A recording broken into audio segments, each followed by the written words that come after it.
Parkir liar di kota Surabaya ternyata masih menjadi PR kita bersama. Dan kalau kita kaji lebih dalam, ternyata ada multiplayer effect yang perlu diperhatikan. Bagaimana DPRD Kota Surabaya melihat masalah ini dan solusi apa yang ditawarkan, selengkapnya akan kita bahas di Dialog Buletin Jatim bersama saya, Belinda Firda.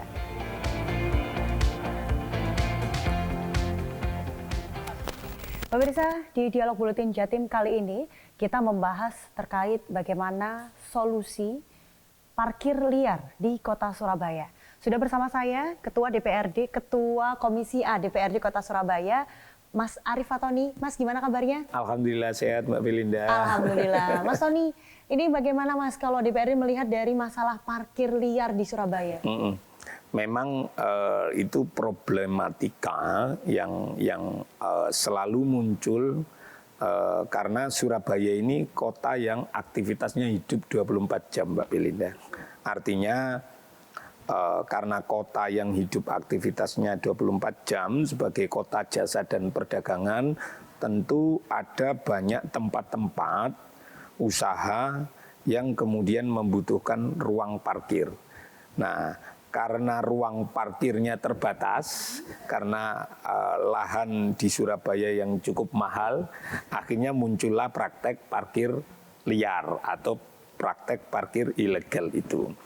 Nah, sebenarnya saya mengapresiasi apa yang dilakukan oleh wali kota ketika mengetahui ada praktek parkir yang mematok tarif di atas ketentuan.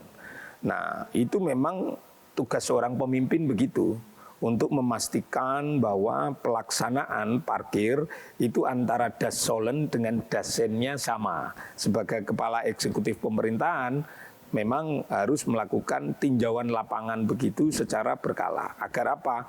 Agar apa yang sudah tertuang dalam keharusan, dalam hal ini Perda, parkir tepi jalan umum itu sesuai dengan Dasen, kenyataannya.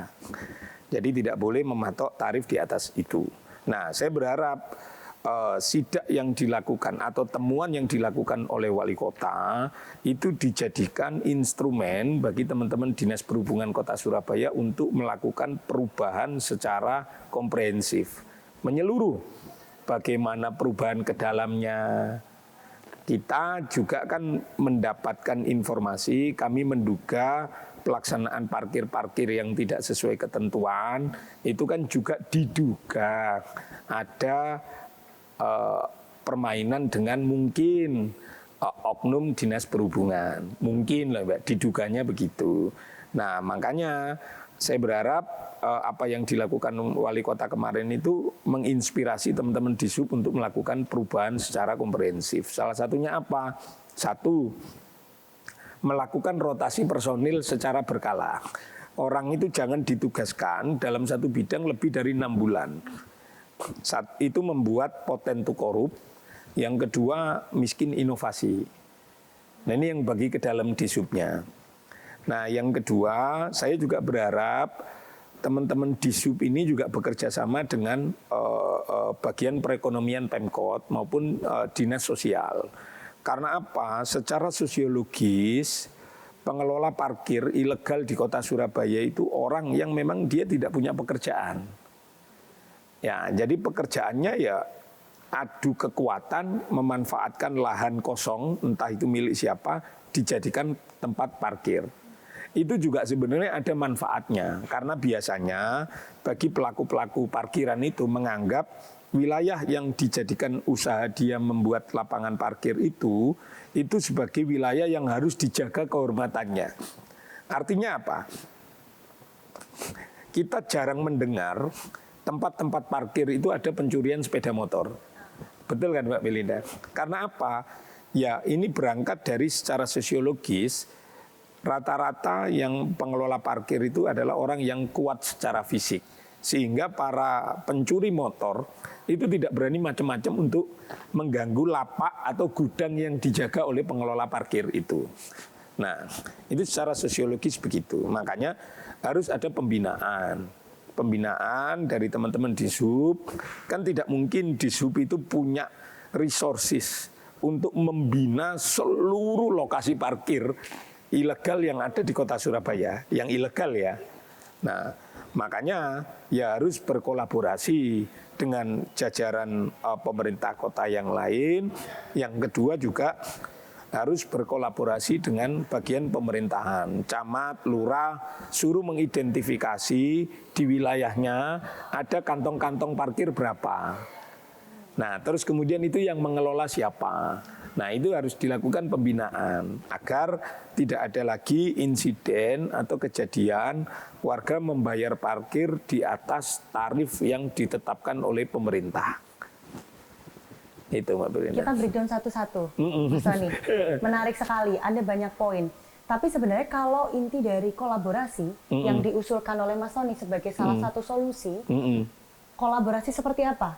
Antara Dishub, kemudian Dinsos, kemudian tadi Dinas Perekonomian juga. Iya, nah itu bagaimana?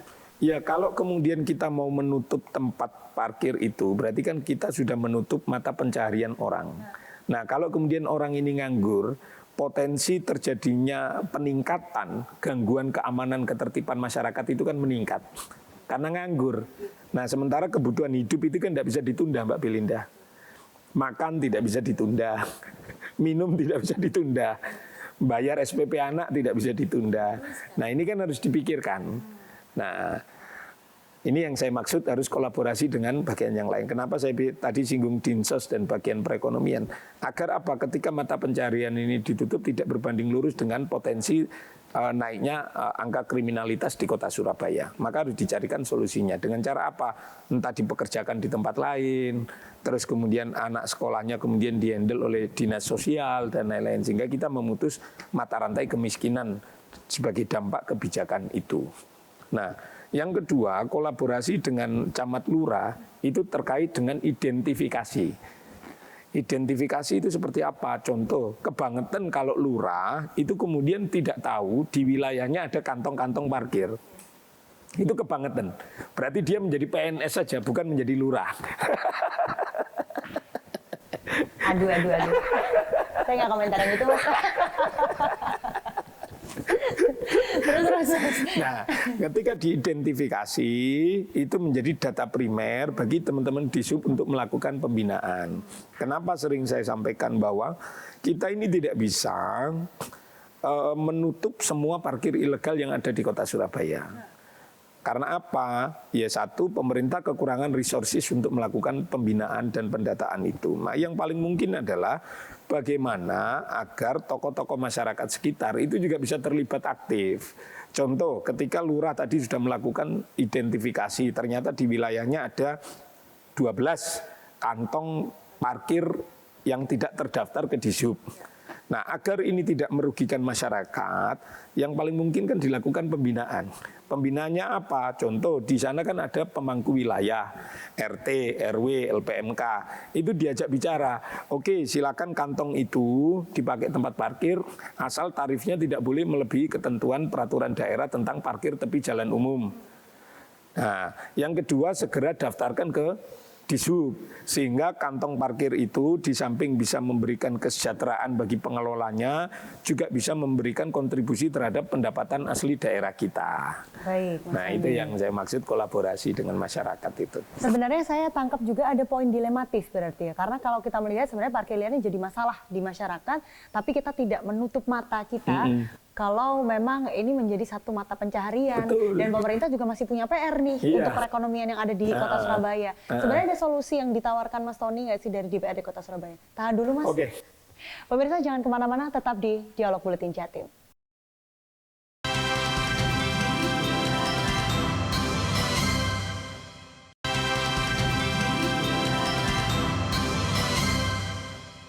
Pemirsa, kita lanjutkan pembahasan terkait dilematis ternyata. Tidak hanya masalah parkir liar di Surabaya, tapi ada dilema yang kemudian kita perlu perhatikan bersama. Mas Tony, sebenarnya kalau kita lihat parkir liar ini jadi masalah begitu ya di masyarakat. Tapi kalau kita melihat juga pemerintah tidak bisa serta-merta untuk langsung menghapuskan. Nah, sebenarnya dari DPRD melihatnya seperti apa, Mas? Iya, karena saya bilang tadi sebenarnya kalau pengelola parkir itu dibina dengan baik, itu juga bisa menjaga keamanan ketertiban masyarakat sekitar. Karena apa, Mbak? Orang itu membayar jasa parkir itu kan agar kendaraan bermotornya aman.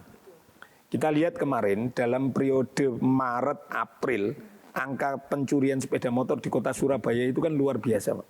Kalau kita lihat CCTV yang viral-viral itu kan di tempat-tempat yang tidak ada pengelola parkirnya. Contoh di kos-kosan. Nah, Mbak Belinda hati-hati kalau naruh motor di kos-kosan. Nah, yang kedua di minimarket yang ada tulisannya bebas parkir. Ya kan?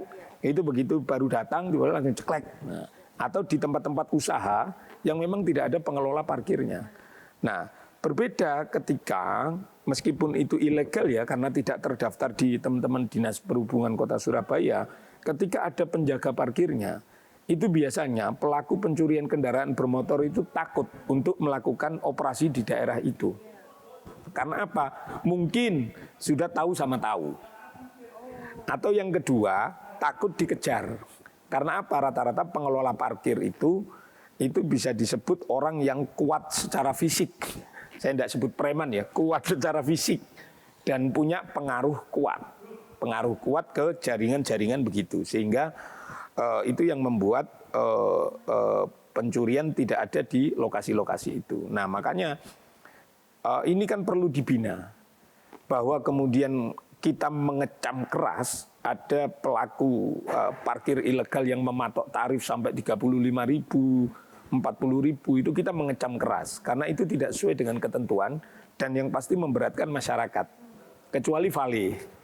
Nah, itu soal lain. Nah, makanya ini kan tetapi kalau dibina, ditutup semuanya itu menimbulkan problematika sosial baru. Pengangguran meningkat. Mungkin juga pencurian kendaraan sepeda bermotor meningkat juga karena sudah tidak ada penjaganya. Nah makanya yang paling mungkin adalah dilakukan pembinaan baik terhadap pelaku parkir itu juga kepada tokoh-tokoh masyarakat sekitar. Basisnya apa? Basis datanya adalah identifikasi yang dilakukan oleh teman-teman lurah sekota Surabaya ini. Itu. Selama ini sudah ada upaya pembinaan yang sudah dilakukan? Kalau pembinaannya selama ini kan teman-teman di SUB hanya kepada parkir legal, parkir yang terdaftar. Tetapi yang parkir tidak terdaftar itu kan tidak dilakukan pembinaan secara institusional. Mungkin orang per orangnya. Makanya tadi saya bilang bahwa apa yang dilakukan wali kota kemarin itu kita apresiasi betul dan itu harus menjadi trigger bagi Dishub untuk melakukan pembaruan secara komprehensif. Salah satunya adalah merotasi personil. Jangan sampai lagi ada, semisal yang kemarin lagi viral itu kan di Jalan Style. KBS dekat dengan Joyoboyo. Nah personil-personil Dishub yang ditempatkan di Joyoboyo itu, jangan yang sudah ada yang lebih dari 10 tahun, 8 tahun. Itu akhirnya potensi korupnya tinggi, potensi korupnya tinggi, potensi abuse of power-nya tinggi. Tapi kalau dirotasi paling tidak 6 bulan sekali, itu kan tidak berinteraksi dengan praktek-praktek begitu gitu loh. Kita singgung sedikit Mas tentang praktek-praktek ini yang diduga bisa saja kemungkinan dilakukan oleh oknum-oknum Dishub. Potensi kecurangan seperti apa yang jadi evaluasi Mas? Ya biasanya begini, karcisnya cuma 3.500, tapi dia narif 15.000.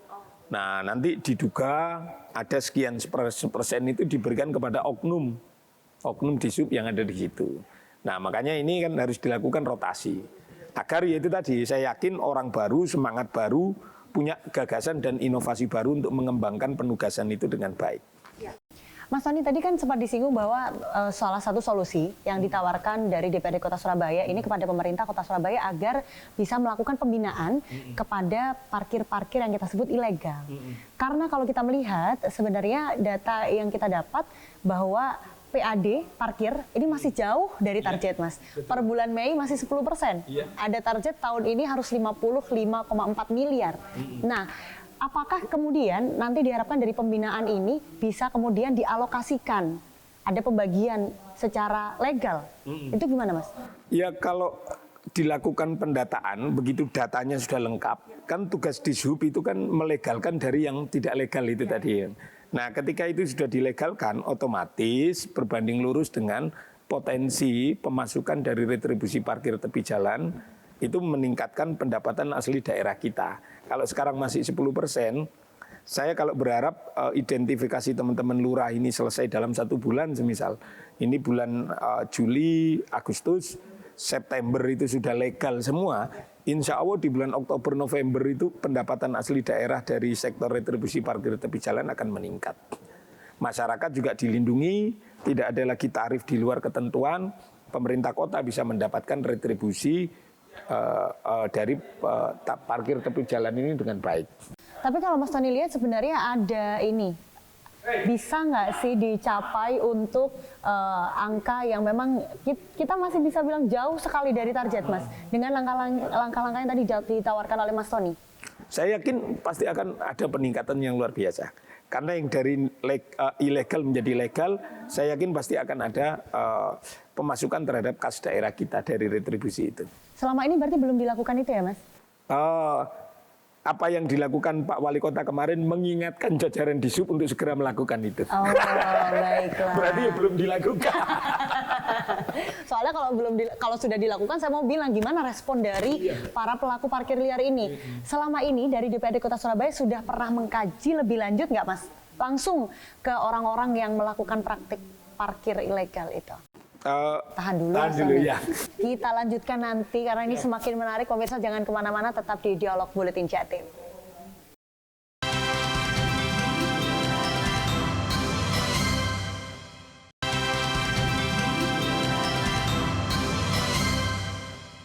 Pemirsa, kembali di Dialog Buletin Jatim. Tadi sempat kita singgung ya Mas Tony terkait bahwa PAD di Kota Surabaya dari retribusi parkir ini masih cukup jauh dan solusi-solusi yang ditawarkan ini diharapkan bisa menutup. Sebenarnya optimis nggak Mas Tony? Saya cukup optimis kalau kemudian Dishub melakukan perubahan secara komprehensif ya. Artinya yang sudah legal-legal itu pembinaannya masuk sehingga tidak ada lagi pat gulipat di lapangan sehingga itu masuk ke kas daerah kita dengan baik. Yang kedua, ketika Dishub sudah berkolaborasi dengan bagian pemerintahan, lurah-lurah melakukan identifikasi terhadap kantong-kantong parkir liar di Kota Surabaya, yang namanya ilegal kemudian dilegalkan itu kan pasti berbanding lurus dengan peningkatan pendapatan asli daerah kita dari retribusi parkir tepi jalan, Mbak Belinda. Nah, tapi kalau kemudian Dishub masih membiarkan pelaksanaan praktek parkir ilegal di Kota Surabaya, ya akan susah Dishub bisa merealisasikan target parkir tepi jalan umum itu. Jadi ya sederhananya, sesuatu yang sudah dilegalkan semua itu pasti baik untuk negara, tidak baik untuk oknum yang korup. Nah, logika dasarnya seperti itu. Ini yang seharusnya jadi catatan kita bersama ya Mas Tony ya. Mas Tony, tapi kalau kita singgung dari segi masyarakat, karena kan kalau kita lihat ini satu-satu dulu ya Mas ya. Kalau kita lihat Pemkot Surabaya ini punya program rembuk warga. Nah, apakah sebenarnya ini bisa dioptimalkan untuk mendengarkan aspirasi dari mereka? Wajib. Karena tugas pemerintahan itu kan mengakselerasikan apa yang dikehendaki oleh rakyat. Rakyat hari ini dalam konteks pelaksanaan manajemen perparkiran di Kota Surabaya ya Pak. Yang dibutuhkan rakyat itu kan apa? Bayar enggak apa-apa, asal tidak melebihi ketentuan. Yang kedua rasa aman. Nah kita lihat di beberapa tempat yang tidak ada pengelola parkirnya, itu kan menjadi tempat atau target operasi dari pelaku curanmor. Nah itu. Nah ini tentu menjadi PR kita semua.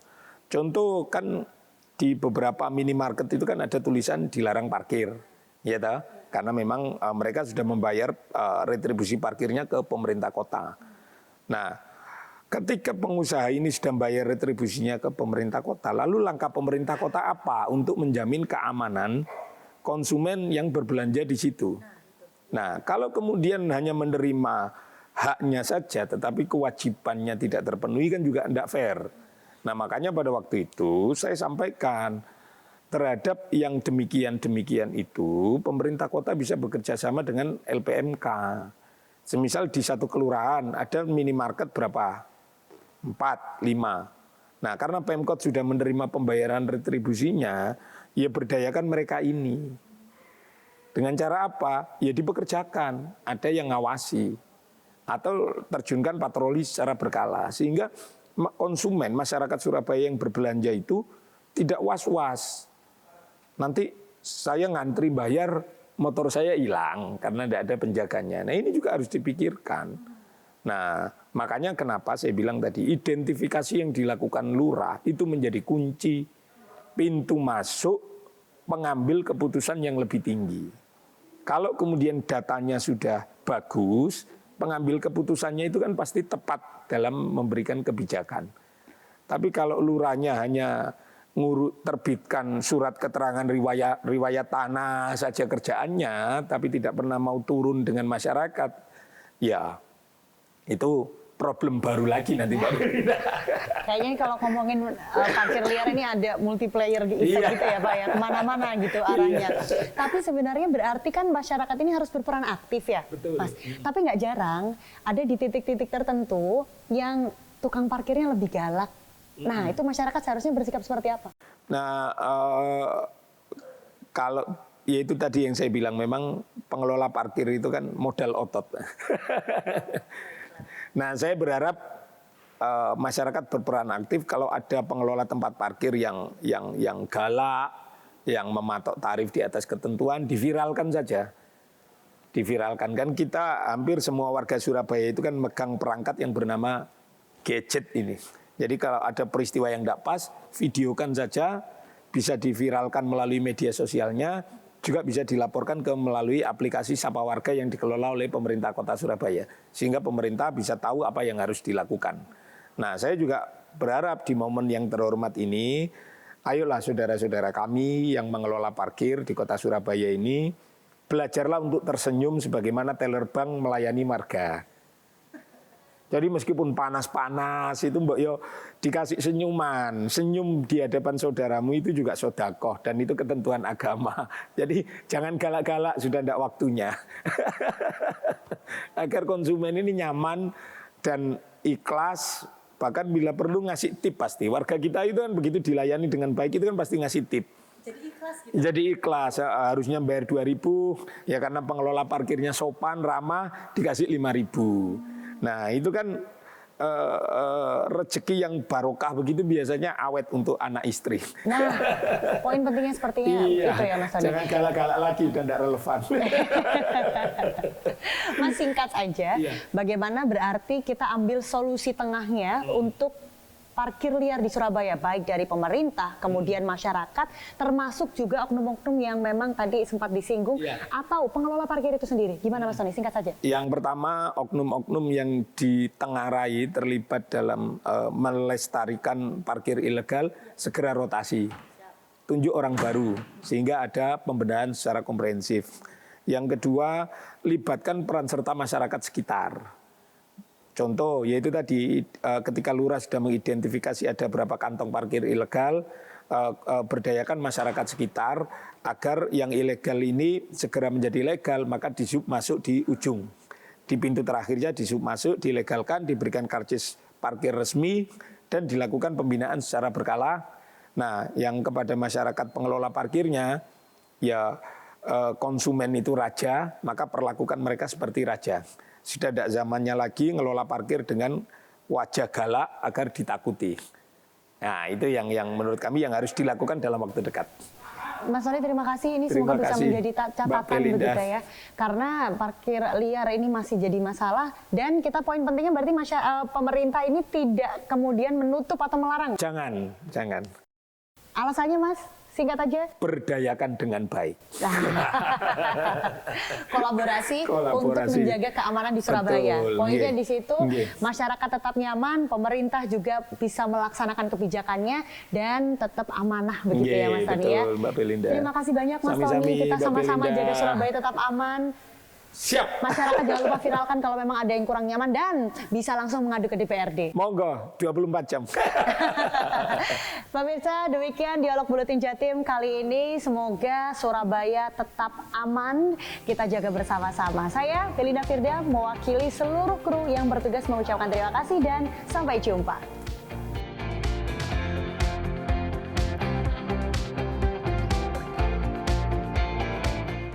Jelajahi cara baru mendapatkan informasi. Download Metro TV Extend sekarang.